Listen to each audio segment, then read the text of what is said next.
the burden of certainty. How to stop being so rigid. There is a tight frozen stillness that has locked itself directly into your elbows tonight. A dry, restricted tightness that clutches at the very root of your tongue and leaves your breath hovering high in your chest. It is the silent, exhausting paralysis of chronic self-doubt, the heavy weight of second-guessing every tiny step before your foot even touches the ground. You lie in the quiet dark, and your mind repeats a frantic, noisy loop of hesitation, analyzing every possible path to prevent a mistake, and questioning your own wisdom until you are completely unable to move. You feel as though you are standing before a vast blank page, holding your breath, terrified that a single uneven line of your life will ruin the entire scroll forever. Let the heavy, exhausting noise of your hesitation dissolve into the cool, shadowed air of this evening. Tonight, the room is filled with a soft, comforting dampness, smelling of aged mulberry paper,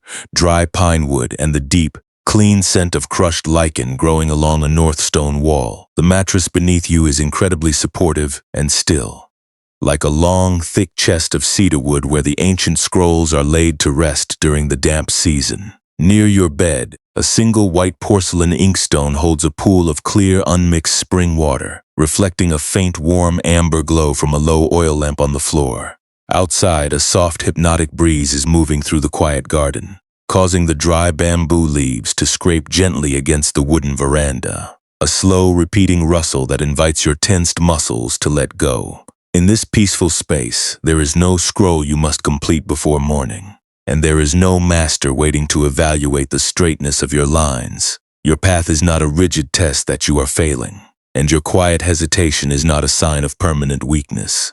Tonight, we are not going to force your tensed hand to write, and we are not going to demand that you find a clear direction before you are allowed to rest. Your spirit is completely safe in its inkless, unwritten state, and no strokes will be forced upon your page tonight. Maybe you have felt this too, when you stand at a crossroads in your life, and the fear of choosing the wrong path makes your entire body freeze like a startled deer in the brush. You feel a sudden, desperate urge to consult every guide, to seek the approval of everyone around you, and to check your plans over and over to make sure there is no possibility of a mistake. You carry the heavy, invisible burden of this perfectionism, squeezing your fingers tightly around your choices, terrified that if you let your grip soften for even a second, you will slip into absolute ruin. This constant vigilance is deeply tiring. It is like holding a fine calligraphy brush with a white knuckle grip, squeezing the wood so hard that the delicate hairs split and fray before they can even touch the ink.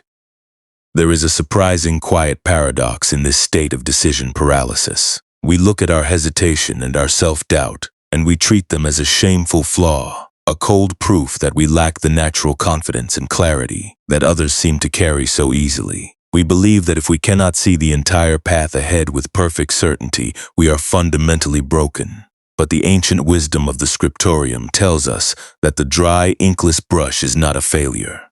The blank, unwritten page is not a void of ruin. The stillness of the brush is its natural, most receptive state. By refusing to rush into a careless stroke, your spirit is holding a sacred, vast potential. The silence of your page is not an empty space of failure, but the fertile ground of your suchness, waiting for the ink to flow in its own natural time. The friction you feel tonight is not the choice itself, but the tight, defensive grip of your own fingers trying to force a perfect line through the dark. We spend our lives trying to paint a story that contains no uneven strokes, believing that a single mistake will tear the paper of our future. We treat our self-doubt as a protective wall, hoping that if we hesitate long enough, we can avoid the vulnerability of living. But this constant, tight holding is what makes your elbows so stiff and your tongue so dry in the quiet hours of the evening. Tonight, there is no need to decide which path to take, or to find a way to justify your choices before you are allowed to close your eyes. For these next few hours, we are simply going to let your calligraphy brush rest. We are going to allow the dry, soft bristles to sit quietly on their stone holder, letting the cool wind of the mountain pass through the hairs, without any pressure to make a single mark, and without any force. Let your breath move in a slow circular tide. Feel the air enter your throat like a cool, damp mist rising from the bamboo garden. Let the breath go out like the quiet slide of a soft brush across rough paper. Each breath is a gentle release, a quiet reminder that your stillness is entirely safe. You do not have to draw any lines tonight. You do not have to maintain the posture of being certain, or pretend that you know where the trail is leading. You can simply be an ink-free brush, resting in the quiet dark, letting the night wash over your bristles without finding anything to correct. As your mind begins to settle, we can prepare to enter a quiet, drafty scriptorium where these old doubts are held with absolute warmth. We are going to listen to the story of a young novice scribe who held his wood so tightly that his hand began to cramp, and who was shown a dry, stiff brush by an old teacher, only to find that the secret to his path lay in the very softness he was trying to tense against. Let your thoughts soften, let your body sink, and let the quiet, unhurried current of the night carry you forward. The cool, quiet scent of aged paper and slow-burning pine soot invites us to step over a low wooden threshold, leaving the loud, demanding world far behind. In a high mountain temple that looked out over a deep ravine, a young novice scribe named Shinzo spent his days in a state of quiet, agonizing tension. Shinzo had been given the rare honor of working in the great scriptorium, a long, drafty hall where the ancient scrolls of the ancestors were copied onto fresh sheets of mulberry paper. He was a young man of exceptional precision, yet his heart was constantly tensed with a heavy, secret dread. Every time he sat before a fresh, blank scroll, his entire body would freeze. He would stare at the smooth white surface for hours, his knuckles turning white as he gripped his plumwood brush, unable to make a single stroke. He was terrified that his hand would slip, that his line would be uneven, or that a single drop of stray ink would ruin the sacred text forever.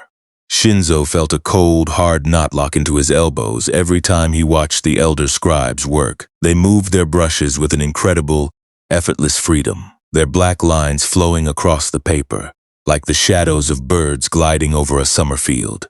When he compared their fluid, breathing movements to his own stiff, rigid characters, a wave of bitter inadequacy would wash over his chest.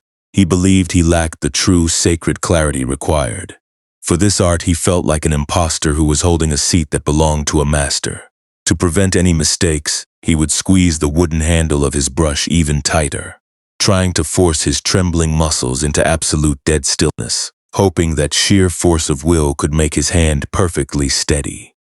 One evening, when the cold mountain fog was pressing against the wooden screens, Shinzo stayed late in the scriptorium. He was alone, his eyes burning from the dim light of a single tallow candle. He had spent the entire afternoon trying to copy a single line of a simple sutra, but his hand had cramped so severely that the brush had slipped, leaving a thick, jagged smear of black ink across the fresh page. Shinzo dropped his brush onto the low table, his head sinking into his tensed hands. He felt a deep, heavy shame, believing that his hesitation had finally ruined his purpose, and that he would never be worthy of holding the ink. From the dark, shadowed corner of the scriptorium, a slow, dry whisper broke the silence. Brother Sosei, the old master scribe who had spent 50 years copying the temple texts, stepped into the light of the candle. Sosei was a half-blind monk who moved with a slow, deliberate grace, his hands looking like rough, weathered branches that had been smoothed by the constant friction of the brush. Sosei did not offer any words of pity, and he did not scold the young novice for the ruined page. He walked slowly to a low wooden chest near the window and pulled out an old hand-turned plumwood calligraphy brush. It was a heavy, ancient tool, its handle worn smooth by the grip of many hands over many decades. The bristles, made of fine white deer hair, were dry, stiff, and stuck together in a hard, solid point by old, dried pine soot. It had been left unused in the damp corner of the room for years, completely frozen in its own dry, neglected state. It was a cold, rigid column of silence. Sosei sat down on the straw mat directly across from Shinzo and laid the stiff, dry brush on the low table between them. The old master looked at the novice, his clouded eyes reflecting the tiny, flickering flame of the candle. He asked Shinzo to pick up the stiff brush and to write a single character on the dry wood of the table. Shinzo hesitated, but he lifted the old tool. He pressed his fingers against the worn plumwood handle. Feeling the cold rigidity of the tensed bristles, he pressed the hard point of the deer hair against the dry wood. and tried to draw a line, but the dry brush could not bend, it could not glide. The stiff bristles only scratched harshly against the table, splitting and fraying at the edges, leaving no mark and producing nothing but a dry, scraping sound that died instantly in the dark room. Sosei reached out his rough, warm hand and gently touched Shinzo's tensed elbow, asking him if he believed the old brush was ruined because its bristles were hard and dry. Shinzo shook his head slowly, his voice a quiet whisper in the drafty hall. He replied that the brush was not ruined. It was simply full of old, dried ink that had hardened inside the hairs because it had been kept away from the water for too long. The stiffness was not the nature of the deer hair. It was just a temporary block that could be washed away if the brush was allowed to rest in the warm spring. The old master nodded, his face softening in the dim candlelight. He explained that Shinzo was treating his own tensed spirit, exactly like this dry, stiff brush, he said. The young novice was gripping the plumwood handle with such a white-knuckled panic that his own inner water could not flow to the tip. He was so terrified of making an uneven stroke that he had frozen his own muscles, turning his natural sensitivity into a hard, rigid block of self-doubt. The stiffness in his elbow was not a permanent defect in his talent. It was the natural result of his desperate attempt to prevent any mistakes by holding himself completely frozen. Sosei picked up the stiff brush from the table. He did not try to force the bristles to bend, and he did not try to trim away the frayed edges. He simply carried the old tool to a small clay basin of warm water that sat near the hearth. He gently lowered the hard point into the water, letting the dry bristles rest quietly in the warmth. Shinzo watched as the dark, dried pine soot began to soften, dissolving slowly into the clear water like a small black cloud of ink. The tensed deer hair began to expand, softening, separating, and returning to its natural, fluid state without any force. A sudden, quiet wave of recognition washed over Shinzo's chest, a feeling that made his throat tighten with a soft, warm relief. He looked at his own tensed fingers, and he realized that he had been treating his quiet hesitation as a shameful proof of his ruin. He had been trying to force his spirit to right before his inner water had softened his joints. His paralysis was not a failure of his soul, but the natural, heavy tensing of a heart that was still trying to protect itself from the vulnerability of the page.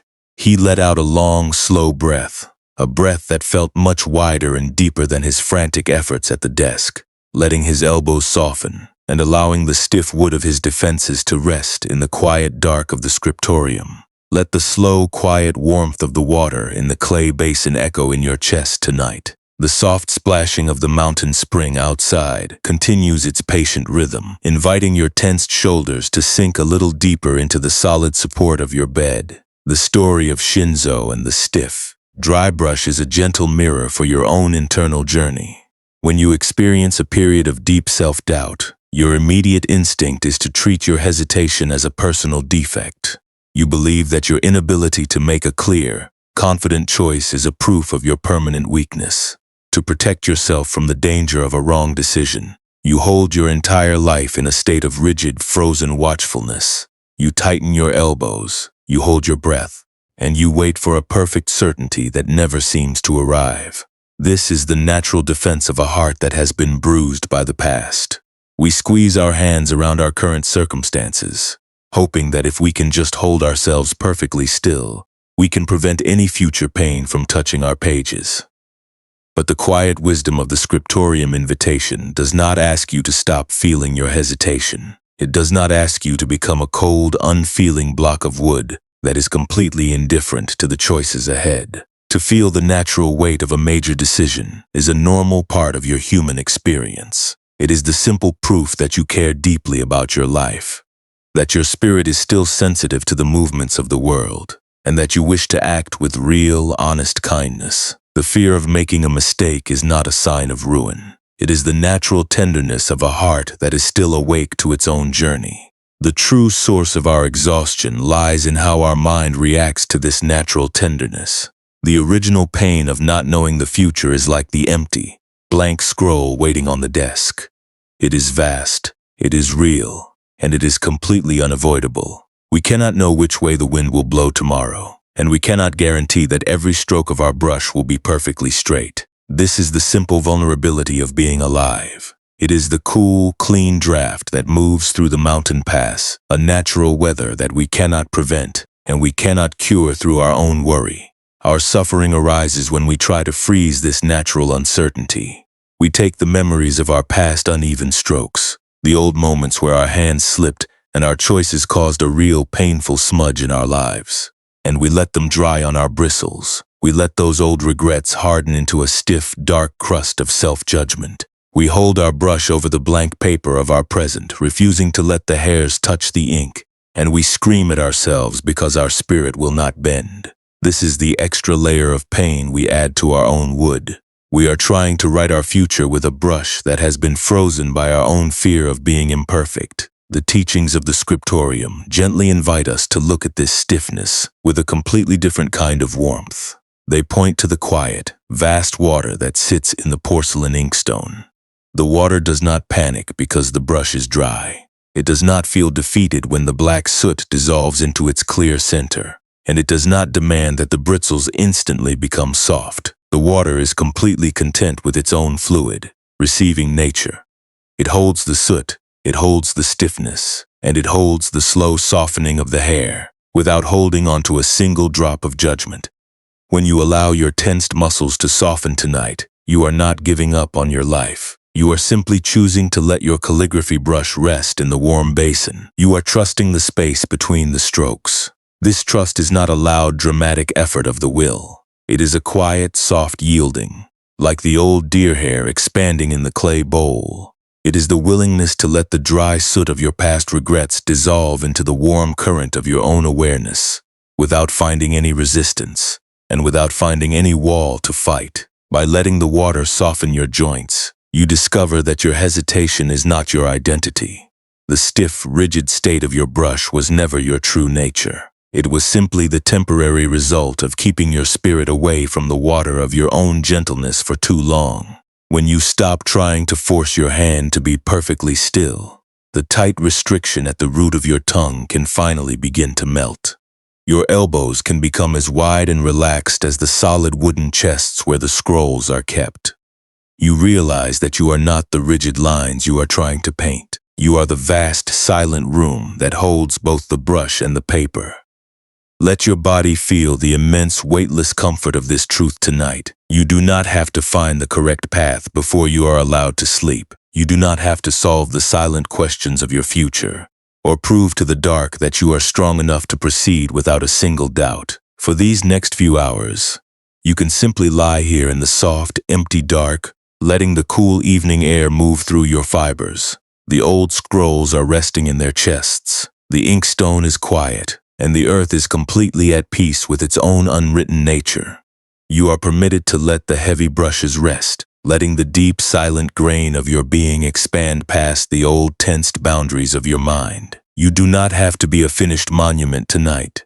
You can be like the old plumwood brush resting on its stone holder, weathered, soft, and entirely content with your own silence. You are completely safe in this unwritten state, and your rest is absolute, deep, and beautifully still in the vast, unhurried dark of the mountain. Let us slide gently now into a quiet space of physical listening, allowing your body to settle exactly as it is without any demand for movement and without any expectation of change. There is absolutely no need to make your breath deep or to force your mind to become empty in this moment. If your thoughts are still circling like dry leaves around the veranda, simply let them drift in their own time.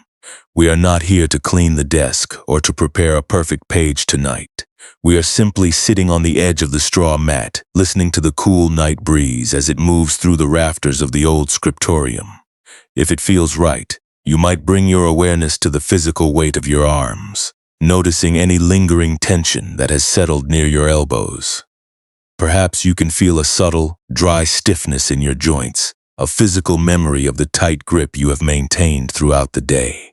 This is a very natural form of protection. When we are afraid of making a wrong turn, our muscles naturally tighten to keep us from falling. You do not have to force this stiffness to dissolve, and you do not have to relax your arms to be successful. Even noticing the tense quality of your elbows is more than enough. If you can, Simply imagine that the solid mattress beneath you is like the wide, sturdy cedar chests where the ancient scrolls are laid to rest. The cedar wood does not ask you to hold yourself up. It carries your entire frame with a quiet, ancient strength that asks for nothing in return. From your elbows, you might let your attention travel slowly up to the root of your tongue. Perhaps you can feel a dry, restricted tightness in your throat, as if you have been holding back 1,000 unspoken explanations or a long list of decisions you are not ready to make. Let this part of your mouth soften. You do not need to speak, and you do not need to find the right words to describe your fatigue tonight. You might imagine a cool, clean drop of mountain spring water resting on your tongue, slowly spreading its dampness through your throat and easing the dry friction of your day. Your silence is completely safe in this room. It is not an empty space of failure, but a soft, protective blanket that covers the garden. As you lie here in the dark, a specific thought about your future may rise to the surface of your mind. It might be a quiet worry about a path you must choose, or a sharp wave of doubt that tells you that you are running out of time.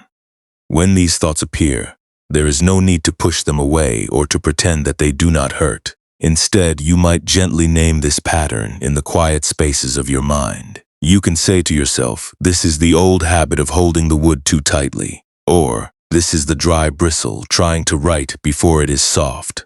By simply giving the pattern a quiet name, you are choosing to step back from its sharp edge. You are realizing that the frantic noise of your hesitation is not your identity. It is just a passing draft that is shaking the paper screens. Now, if you wish, you can visualize that old hand-turned plumwood calligraphy brush resting on the low wooden table between us. See the worn handle, smooth from the touch of many hands, and look at the fine white deer hair bristles. The point is dry, stiff, and stuck together in a hard, rigid column by the old pine soot of your past regrets. If it feels right, you might place all your current worries, your indecision, and your fears of making a mistake directly into those dry, stiff bristles. Let the cold, hard wood hold your hesitation for you tonight. The old brush is sturdy enough to carry your heaviest doubts without breaking.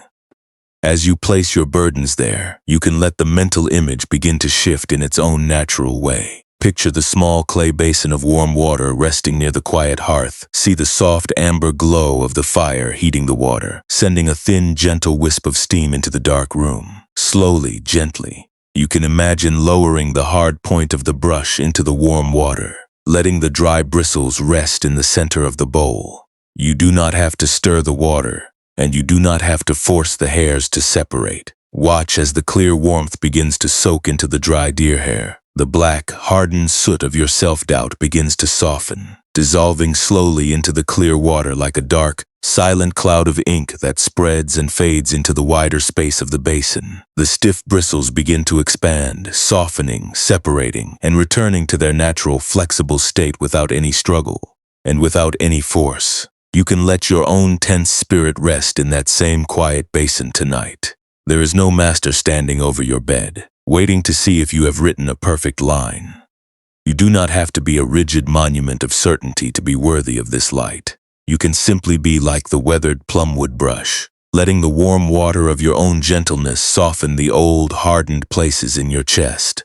The ink of your past mistakes is dissolving into the wide, dark pool, leaving your bristles clean, soft, and completely flexible in the quiet dark. Gently bring your awareness back to the physical room where you are resting. Feel the cool, soft sheets against your skin, smelling of dry pine wood and the deep, clean scent of the mountain air. Listen to the slow, rhythmic rustle of the bamboo leaves outside your window. The breeze is steady, patient, and completely unconcerned with the decisions of the day. The mattress is holding your heavy body with an absolute quiet warmth, inviting you to let go of the handle. There is no need to resolve your doubts before you are allowed to sleep. You do not have to find the correct path, or prove that you are strong enough to proceed before the morning sun touches the hills. You can simply return to the slow, circular movement of your breath whenever you are ready. The breath is always here, moving in and out like the quiet tide of the mountain spring, completely free of the rules that try to shape your life. Let your body become incredibly heavy, sinking deep into the dark support of your bed. You are like the soft, wet brush resting horizontally on its smooth stone holder, empty of ink and entirely unconcerned with making a line. You do not have to paint a beautiful story tonight. You can simply be the raw material, resting in the dark, waiting for nothing at all. The gentle, repeating rustle of the dry bamboo leaves against the veranda continues to breathe through the dark hall, a steady and comforting sound that grounds us in the quiet present. As the long winter weeks slowly passed, Shinzo found that his quiet realization did not suddenly make his hands steady or erase his old habits of second-guessing. A deeply carved pattern of thought does not vanish with a single morning. Some nights, when the mountain wind howled particularly loud down the ravine, he would still feel that tight, frozen stillness creeping into his elbows. He would sit before his wooden board, looking at the pale, blank sheets of mulberry paper and feeling the cold weight of uncertainty pressing against his chest, urging him to pack his brush away and retreat into the dark. At the far edge of the temple grounds, where the stone wall was covered in thick, green lichen, lived a quiet gardener named Sister Jin. Jin was an elder who spent her days tending to the delicate, slow-growing plants that clung to the damp granite cracks, moving with a slow, deliberate rhythm that seemed completely untroubled by the passing seasons. She had small, dark eyes that looked deeply into the details of the earth, and her fingers were permanently stained with the damp scent of loam and crushed moss. She did not work with texts, and she did not offer any rules for living. She simply spent her hours on her knees, matching her breath to the quiet growth of the stone garden, completely content with the silence of the wall. One crisp afternoon, while the mountain air carried the sharp scent of dry pine needles, Shinzo walked out to the lichen garden. He was carrying a small, beautifully bound copy of a rare historical text that he had spent 3 days attempting to translate onto a clean scroll. Yet his fear of choosing the wrong words had paralyzed him at the very first paragraph. He had written 3 different versions of the opening line on scrap pieces of paper, and each time he had crossed them out with thick, angry strokes of black ink, believing that his translation was a permanent distortion of the true text. He was on the verge of giving up his seat in the scriptorium. He told Jin that his mind was too muddled to hold the truth, and that his constant hesitation was proving he had no business in the Hall of the Ancestors. Sister Jin did not look at his crossed-out papers, and she did not tell him to keep practicing his characters. Instead, she reached into her hemp apron and pulled out a flat, circular white porcelain inkstone. It was a completely smooth, empty dish, devoid of any carved patterns or decorative borders. It held no black pine soot, and it carried no dried ink from previous writings. It was simply a shallow, pristine reservoir, filled to the very brim with clear, unmixed mountain spring water that reflected the pale blue of the afternoon sky. It was completely light, open and empty, resting quietly in her rough hands. Jin set the white porcelain dish on a flat slab of granite near the mossy wall. She asked Shinzo to take his dry plumwood brush and to paint his translation directly onto the dry, dark gray stones of the wall, using only the clear spring water as his ink. Shinzo hesitated, his fingers tensed as he held the worn handle. He looked at the dry, porous granite of the wall, and then he dipped the soft white deer hair into the clear water. He brought the wet brush to the stone and began to paint the characters of his translation. As the wet bristles touched the dry granite, a dark, clear stroke appeared, glistening in the cool afternoon sun. For a brief moment, the characters looked incredibly sharp and distinct against the gray stone, showing the natural, flowing movement of his hand. Shinzo felt a sudden, quiet thrill in his chest as he watched the wet lines form. Free of the fear of ruining the precious mulberry paper, he painted the second line and then the third, letting his brush glide with a light, unhurried freedom that he had never felt in the scriptorium. But as he finished the final character of the passage, the mountain breeze moved across the terrace, and the warm afternoon sun touched the wet stone. Slowly, gently, the first wet character began to fade. The dampness evaporated into the dry air, and the dark stroke became a faint gray shadow before disappearing completely, leaving the granite wall exactly as it had been before, dry, rough, and completely blank. Within a few moments, the entire translation had vanished. His hard work had left no trace behind, leaving nothing but the empty, weathered stone under the wide sky. Shinzo stopped, his brush hovering in the air, a sudden wave of confusion and grief rising in his throat. He asked Jin why she had made him write on a canvas that could not hold his words. He said he had poured his true mind into the strokes. Yet the stone had erased his thoughts as if they had never existed, leaving him with nothing but an empty hand. The elder gardener reached out her stained hand and gently touched the dry, rough surface of the granite where the characters had been. She explained that Shinzo had been treating his own mind like a rigid paper scroll that must preserve every single mark forever, terrified of making an uneven line because he believed the stain would be permanent. She said he was so busy trying to paint a monument for others to admire that he had forgotten the simple, changing nature of the stone. He was terrified of the empty page, believing that the evaporation of his thoughts was a proof of his failure, rather than the natural, breathing rhythm of the world. She told him that the true value of the brush lay not in the permanence of the line, but in the soft, flexible quality of the stroke itself. Jin took the wet brush from his hand and dipped it once more into the clear spring water of the porcelain dish. She painted a single simple circle on the dry stone, watching it glisten in the sun, before it slowly faded back into the blank granite. A quiet, profound transformation occurred in Shinzo's chest. He looked at the rough, empty wall, and he did not feel the usual frantic urge to rewrite his characters, to correct his posture, or to make the lines stay. He realized that the tensed, frozen stillness in his elbows was like the dry, hard soot he had clutched so tightly. He did not need to write a story that contained no mistakes to be worthy of his seat. He only needed to sit with the unwritten reality of his own shifting nature, allowing his thoughts to rise, to glisten in the light of his awareness, and to evaporate naturally into the wider dark of the valley. He did not magically lose his hesitation in that moment, and his hand did not become perfectly steady. But as he stood by the lichen-covered wall in the cool breeze, he did one small, quiet thing. He reached down and picked up his translation papers from the grass.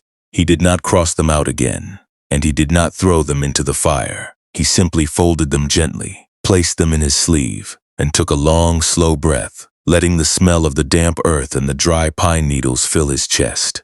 He allowed the quiet, uncertain space of the empty page to exist without deciding that his silence was a ruin. He stopped treating his anxious thoughts as absolute, permanent verdicts, choosing to stand on the terrace with the dry granite and the empty basin, completely content with the unwritten dark of the night. The silent, empty wall of the lichen garden remains in the background of your awareness, its dry granite surface holding the memory of the wet lines that vanished into the afternoon sun. When we look deeply into the quiet mechanics of our own inner friction, we can begin to see how much energy we waste in our daily lives by trying to turn our fluid thoughts into permanent monuments. We treat our minds as if they are rigid paper scrolls, believing that every fleeting worry and every passing doubt is an absolute, unshakable truth. We live in a state of constant, quiet evaluation. We watch our own feelings, always ready to judge our hesitation as a failure, and always looking for a way to force our uncertain spirit to become solid. This endless cycle of self-judgment is what keeps your body so tensed in the quiet hours of the night. We replay our past decisions in the dark, looking at the uneven lines of our choices, and wishing we could reach back through the years to erase the smudges. We rehearse our futures over and over, trying to draft 1,000 perfect words in our heads so we can avoid the vulnerability of being misunderstood. We seek the constant, quiet reassurance of others, looking for a single nod of approval to prove that our unwritten page is allowed to exist in the world. We use our own shame as a tool of self-correction, believing that if we punish ourselves enough for our hesitation, we will eventually force our hands to become steady. But this inner conflict only makes our fibers tighter and more brittle. We turn our very hesitation into a hard, rigid identity, defining ourselves as people who are permanently broken, and wrapping our hearts in a thick coat of defensive judgment. We forget that our true self is not the finished, polished story we present to the world. Our true self is the vast, quiet room in which the page rests. The ancient wisdom of the scriptorium guides us to look at this struggle through a very gentle, simple lens. It points to the profound difference between the unavoidable realities of our human experience and the extra layers of suffering we construct inside our own minds. Life will always present us with moments of quietness, periods of transition, and situations where our efforts do not produce an immediate visible path. This is the natural weather of our existence. It is like the blank paper before the ink is ground, or the cool fog that covers the mountain pass. This primary reality is not a mistake, and it is not a sign of failure. It is simply the unwritten state of things. Our suffering arises when we refuse to let the paper be blank. We stand before the empty table, screaming at our own tensed fingers because they cannot draw a perfect circle, and demanding that our path be completely clear before we are even willing to dip the brush. We look at our quiet hesitation and decide that it is a permanent ruin, rather than a natural, necessary phase of our growth. This resistance is the extra weight we carry. It is the deep, burning friction we add to our own lives through our constant struggle to be different than we are. To understand this more clearly, we can look at the way a scribe prepares the black ink on the flat slate of the inkstone. To make the liquid, the scribe must take a solid block of compressed pine soot and grind it against the wet stone, moving the block in slow, patient circles. The physical friction of the hard soot meeting the wet slate is the primary reality. It is a necessary, quiet labor to dissolve the solid form into fluid liquid. This is the natural weight of making choices and facing the empty page. Our suffering arises because we press down on the soot block with a tense, desperate force. We grind with a frantic speed, trying to bypass the gray, watery phase and force the ink to become instantly thick and dark. Because of our anxious grip, we chip the edges of the pine soot block and scratch the smooth slate. The hand cramps, the slate is gouged, and the ink becomes full of gritty dust. The resistance of the block is not the problem. Our frantic, heavy pressure is what ruins the liquid. Your own sensitive, tensed places are exactly like that wet inkstone. The peace you are seeking tonight does not come from trying to find an empty page where no choices are required. It does not come from hiding your hesitation from the world. Peace arrives when you finally change your relationship with the friction. It comes when you allow the circle to be slow and gray. You can let the soot block rest on the wet slate, letting the water dissolve the hard edges in its own time, without any pressure to make the liquid dark and without any force. By dropping your tight grip on the brush, you are not giving up on your life. You are not choosing to become cold and indifferent to your growth. You are simply choosing to let your tensed elbows soften. You are letting the dry soot of your past regrets dissolve into the wide pool of your own awareness, without building a defensive wall to fight it. You are realizing that the quiet space inside you is not a sign of inadequacy, but the fertile ground from which your true strength is being nourished. The blank page is not your enemy. It is the silent, beautiful partner that allows the brush to make its mark. Let your body feel the immense, weightless comfort of this truth tonight. You do not have to prove that you are certain, capable, or complete before you are allowed to close your eyes. You do not have to solve the design of your future or justify your silence to the empty room. You can simply lie here in the soft, protective dark of this night, letting your entire life rest in its own unwritten suchness. The ink has dissolved, the wind has softened to a whisper, and the vast, silent valley is holding your heavy frame with absolute warmth, allowing you to rest without any effort and without any strain. Let your breath enter your chest like a cool, gentle mist rising from the damp moss of the lichen garden. Let your breath go out like the quiet glide of a soft brush across rough paper. Each breath is a gentle opening, a soft swelling of your wood past the old, tensed expectations of your mind. You are completely safe in your unwritten state. You do not have to maintain the performance of being certain, and you do not have to pretend that you are finished. You can simply be the raw material, resting in the dark, waiting for nothing at all. As you drift closer to the deep, silent valley of your sleep, let the old comparisons and the frantic plans of your day fade away like dry bamboo leaves floating down the mountain creek. They are nothing but temporary currents, completely unable to touch the deep, silent grain of your being. You are home, you are safe, and you are allowed to simply exist. letting your spirit dissolve into the heavy, unwritten dark where no lines are required and where your rest is absolute, deep, and beautifully still. The silent, cool fog that blankets the ancient lichen garden does not stay hidden on the high, rocky ledges of the mountain. It moves slowly down the steep ravines, drifting through the narrow gaps of our modern doorways and settling over the very space where your body is resting tonight. We no longer spend our mornings grinding dry pine soot on slate stones, and we do not write our thoughts on delicate sheets of mulberry paper. Yet we carry the exact same tensed elbows and the same dry, restricted tongues into the bright, noisy avenues of our modern daily lives. You can feel this familiar tightness when you sit in the quiet of your room, staring at the cold, blue screen of your phone. You wait for a single text message to arrive, checking the device over and over again for some brief sign of reassurance. It is our modern way of trying to find ink on an empty stone. We want a quick word from someone else to prove that our unwritten page is acceptable, and that our silence has not left us completely isolated. At night, when the rest of the world has gone quiet, your mind begins to run its old, exhausting patterns of self-doubt.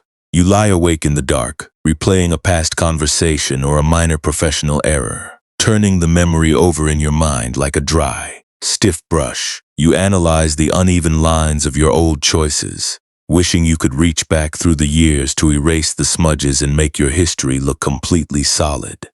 You look at the polished, perfect lives of others on your screen, comparing your own quiet, hesitant progress with their elegant scrolls of success. You decide that your life is a failed draft because your path is not as straight as theirs, completely unaware that their polished surfaces are often nothing but a thin lacquer. You wear a polite smile during your daytime meetings, pretending to be completely certain, while your inner joints feel tight, heavy, and tensed with the fear of being exposed. We carry this same desperate gripping into the relationships we try to navigate. When we care deeply about someone, we often try to squeeze their choices with the same white-knuckle grip we use on our calligraphy brushes.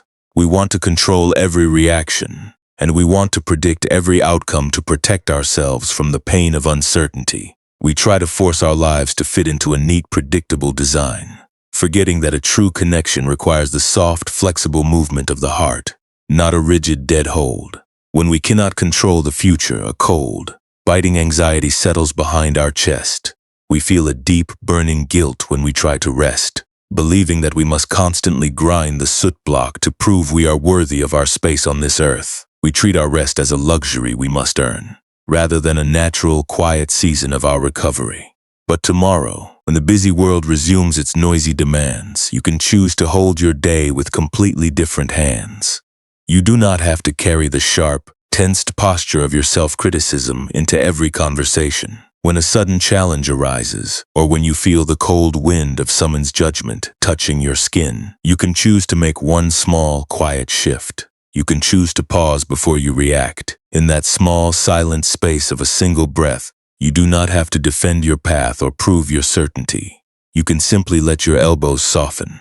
You can let your tensed fingers relax their hold on the situation, allowing the initial shock of the moment to pass through your joints without splitting your wood. You can allow the expectations of the world to be like the mountain wind that moves through the empty scriptorium.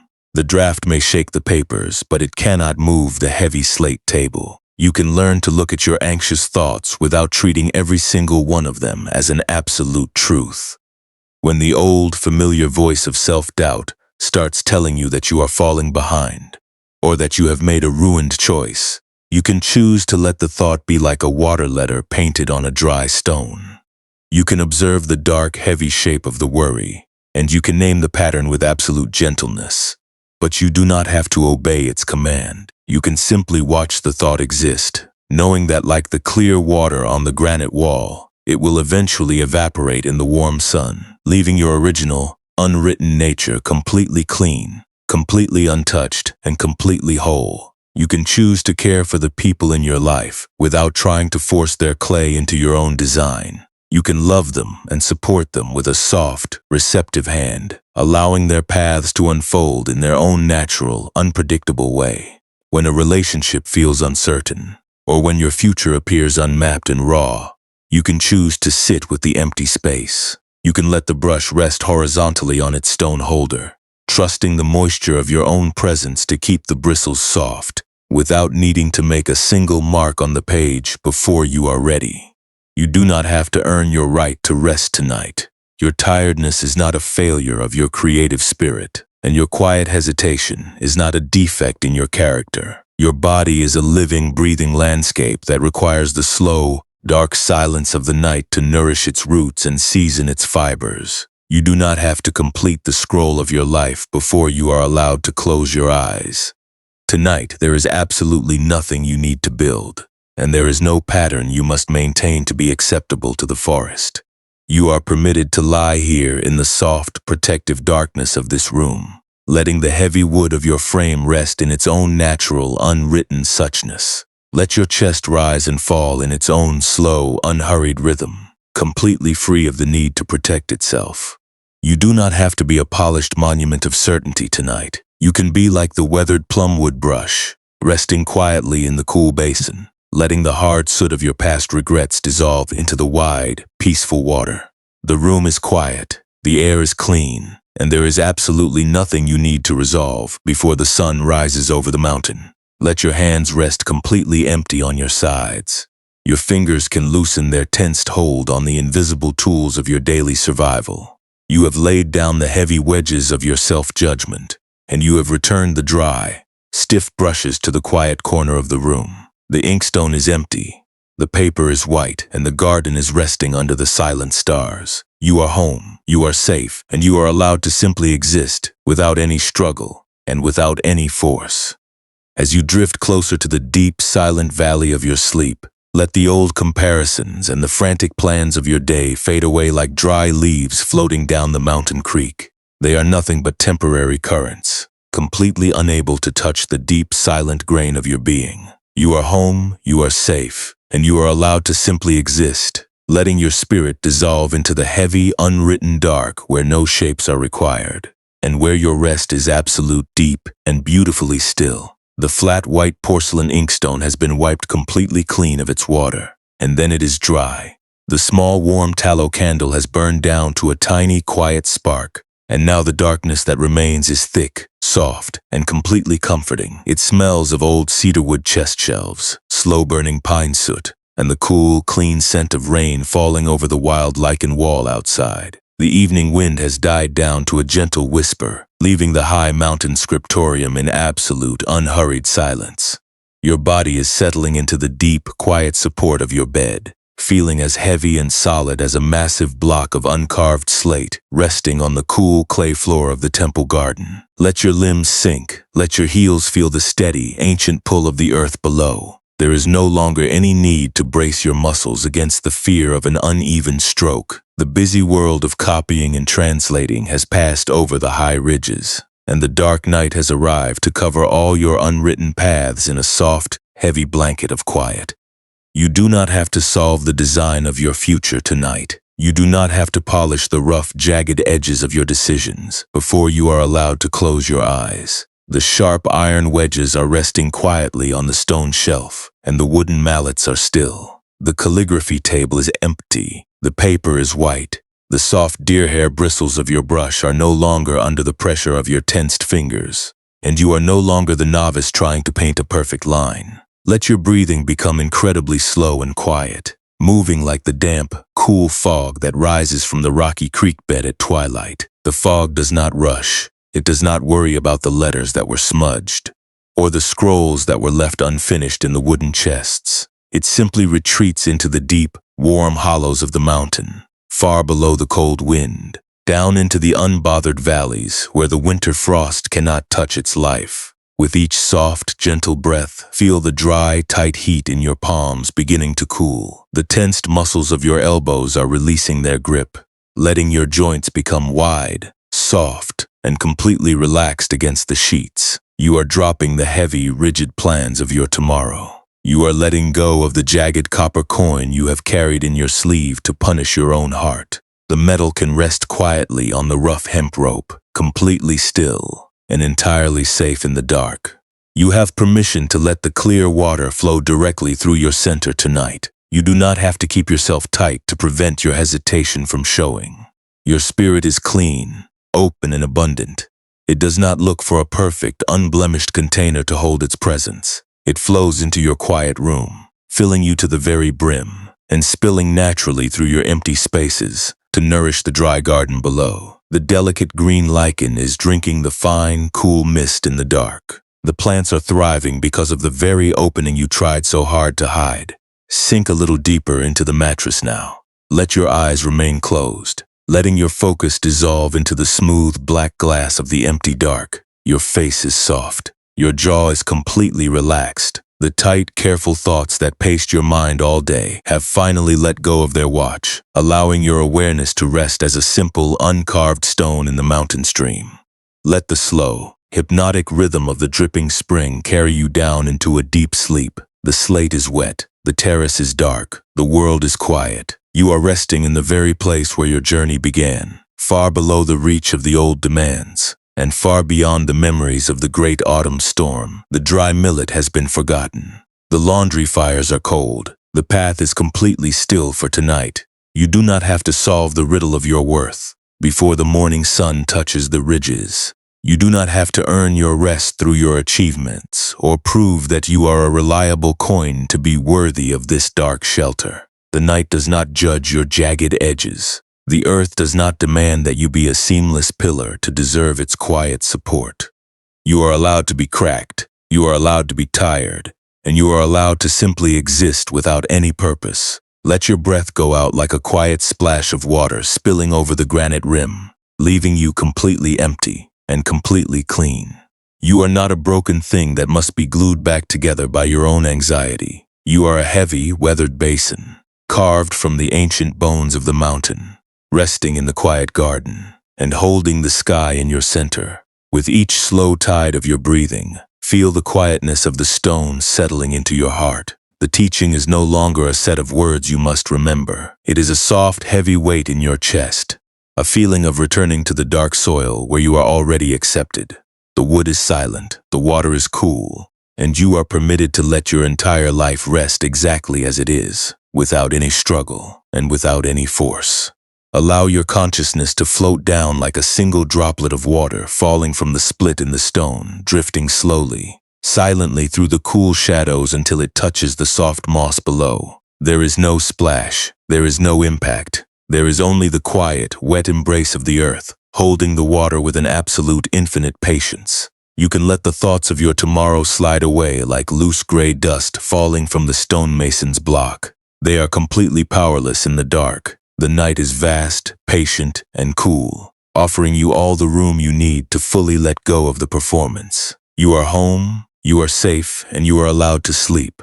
Let yourself sink into the soft, dark current of a dreamless rest. The mountains are asleep, the terrace is silent, and the spring water is flowing through your cracks, carrying you deeper and deeper into the quiet sanctuary of the mountain, where you are completely free, completely held, and beautifully still. If the dark slate must remain completely empty to show the path of the wet brush, why do we still wear ourselves out trying to crowd our days with lines we are not ready to draw? The damp darkness of the scriptorium remains wide and still, letting the quiet echo of that silent question sink into the deep, soft earth beneath the veranda. We have spent so much of our lives believing that the blank scroll must be covered with a perfect, unbroken text to prove our value. Yet the night itself asks for no characters, no lines, and no translation of the dark.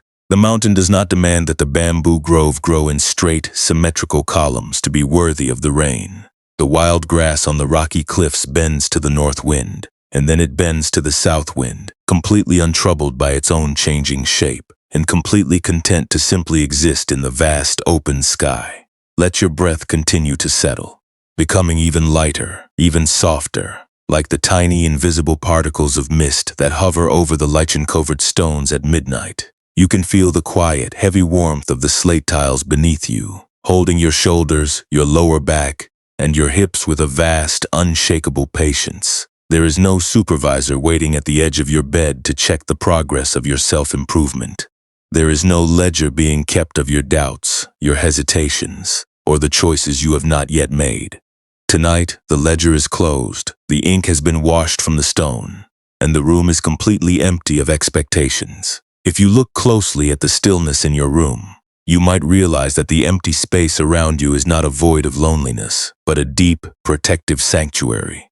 It is the very same spaciousness that allowed the young scribe Shinzo to finally lay down his tensed brush. When he stopped trying to make every stroke a monument, his hand did not become magically perfect, but his heart became wide enough to hold the uncertainty of the page. He realized that the beauty of his life did not lie in the permanence of the lines he wrote, but in the soft, flexible quality of his breathing between the characters.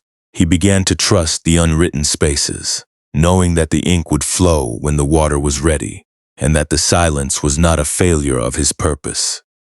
You are allowed to trust your own silence tonight.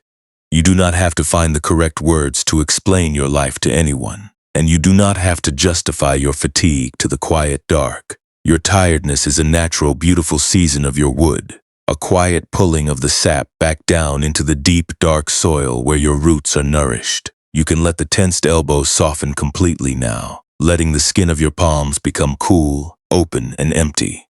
Your fingers do not need to grip the handle of your future. The handle is resting on the table. The table is solid, and the world is holding your weight without any effort from your tensed muscles. Let the gentle, repeating rustle of the bamboo leaves outside wash over your awareness like a cool, slow wave of mountain water. The sound carries no judgment, no rules and no demands. It simply repeats its patient, rhythmic sigh, a steady vibration that invites your tensed tongue to relax and your chest to widen. You are like the weathered plumwood brush resting on its smooth stone holder, empty of ink and entirely at peace with its own unpolished nature.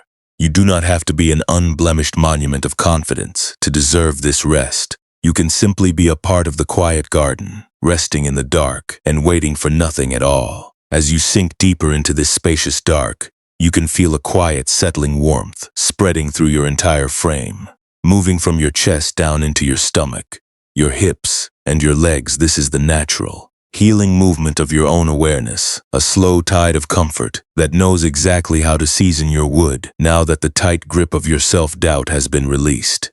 It is a soft, deep rhythm that does not need your guidance and does not require your work. It simply flows, filling the cracked places in your spirit with a quiet, soothing warmth and leaving you completely whole, completely safe, and beautifully at peace.